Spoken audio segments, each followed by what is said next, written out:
అమరావతి రాజధాని capital city ఏదైతే 2015లో land పుల్లింగ్కి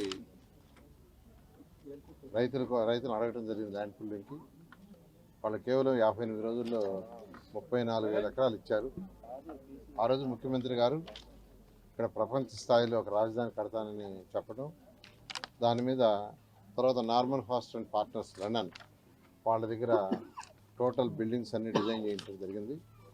అయితే అనుకోకుండా ప్రభుత్వం పోవటం, గత ప్రభుత్వం 3 ముక్కలు ఆటాడి రాజధాని ఎక్కడ లేకుండా చేసింది.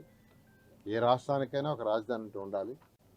మళ్ళీ ఎలక్షన్స్ ముందు మా ముఖ్యమంత్రి గారు చాలా క్లియర్గా ప్రభుత్వం రాగానే రాజధాని అమరావతిలో కడతానని చెప్పడం. అయితే ఈ 6 నెలల్లో దానికి అనేకమైన హర్డల్స్ ఉన్నాయి.